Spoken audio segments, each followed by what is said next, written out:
Okay, Miss Tulang, hindi pa rin natutunawan ng ilang netizens sa lumabas na viral video ni Shuvi Etrata tungkol sa pahayag nito noon sa mga nambabash kay dating Presidente Digong Duterte. Kahit na naglabas na rin ito ng official statement, pata na rin ang naging comment nito dati kay Vice Ganda. Pinipilit pa rin kasi ng ilan na pakitang tao at damage control na lang daw ang ginagawa ni Shuvi para lang matakpan ang issue sa inyo. Yun nga yung nakita ko yung video na yun na meron siyang video na ginawa yung totropahin o jojowain. Yung March ngayon, pa yun. Oo. March. Hindi, yung March yung kay Digong yun eh. Kay yung Digong, sabi niya na maganda yung nagawa sa lugar nila pagdating sa drugs. Iba na naman ito. Yes, yung kay Vice Ganda. Medyo mas luma itong video na to eh. Kasi kung kay Digong, kay dating Presidente Rodrigo Duterte, March yun, yung kay dating Presidente. Eto, mas luma ito. Luma yan. Mas dati luma pa yan. talaga. Dati pa yan, bago pa siya pumasok sa PBB. Medyo mas matagal-tagal ito. Ngayon, meron 'di ba sa mga vlog-vlog uso talaga yung totropahin, jojowain, 'di ba? So may mga pangalan sa kanyang itinanong, sabi niya, Richard Gutierrez, sabi niya gano'n, may asawa na yun. Hindi, may asawa na yun. Sabi niya parang meron siyang sinabi, nasulat yun tungkol sa pagiging pwedeng parang kabet, gano'n. The word kabet na mention niya doon. Okay. Tapos may mga ibang mga artistang nandun pa na may babaeng nagtatanong sa kanya. Parang pinagkit yata dyan. Tapos may Vice. Si Bong Navarro, merong ganyan. Tapos Enrique Hill, hindi niya type kasi hindi pala siya mahilig sa mistis. Kanya-kanyang taste. Kanya-kanyang taste. Sabi niya gano'n. Tapos merong binanggit, hindi ko lang masyadong maalala. May binanggit parang ayaw niya, parang pangit yun, parang gano'n. Kanino? Nakalimutan ko lang yung meron parang artista. Pagdating kay Vice, parang napaiw siya.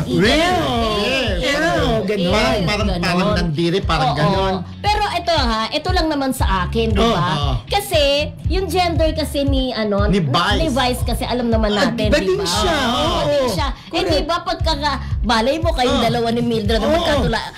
Lagi mo sinasabi mo kadiri, no? Kasi parang feeling mo pareho kayong girl. Yes, ako. Siguro, wala namang ibig sabihin si Shubi kung isipin natin. Teka muna, parehas kaming girl. Hindi kami talo. So, pwedeng totopahin ibig niyang sabihin. Ganun din ang pagkakaintindi ko. Siyempre, pero kung lalaki yun, hindi siya gano'n, diba? Kasi alam na kasing badin. Ang take ko doon. Kaya lang medyo kasi sunod-sunod eh. Kaya siguro medyo napikon din yung mga tao dahil nga sunod-sunod. Tapos meron pang separate, di ba alam naman natin si Vice sa programa nila, may mga sinasabi siya, di ba? Parang yung iba dyan. Hindi, kino-connect lang nila, not necessarily si Shubi. Hindi, yung inisip na iba na patungkol kay Shubi. May sinabi siya kasi Rodel tsaka kay Romel doon na parang yung iba, post ng post, feeling close, pero may mga sinasabi naman. Di ba? Mabasa ko rin yan.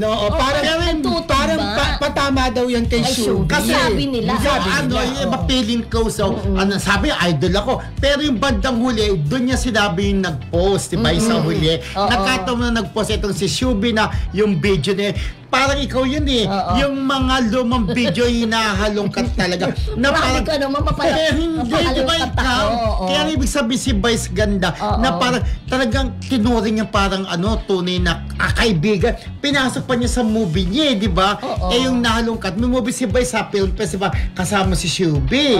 Itong video na to, nakalagay sa lumang IG daw. Sa X daw, sa X. Ni Shubi. Kung hindi pa siya sikat na mayroong 46k something or 40 plus k something na subscribers.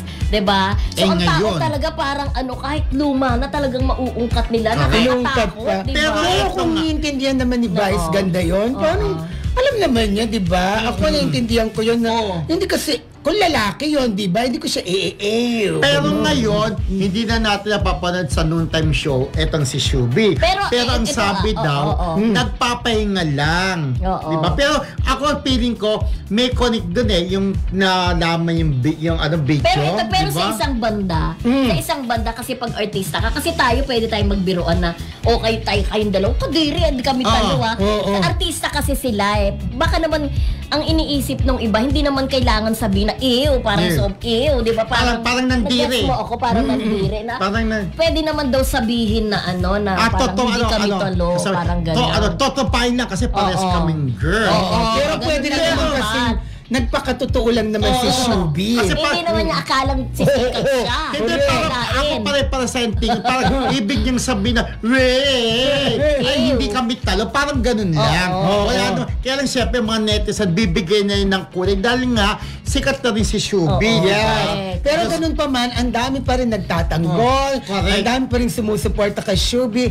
Isa nga dyan ang kanyang big boss na si Annette Gozon. Yes, at saka sigurado ang ating kaibigan si Emily Gomez at si Yes. Rapid Roque ipagtatanggol si Shubi. Ang maganda naman, nagbigay na rin siya ng naghingi na rin siya Official ng pasensya. Di ba? Official statement. nang hingi siya ng pasensya, nag-sorry Oo. siya, di ba?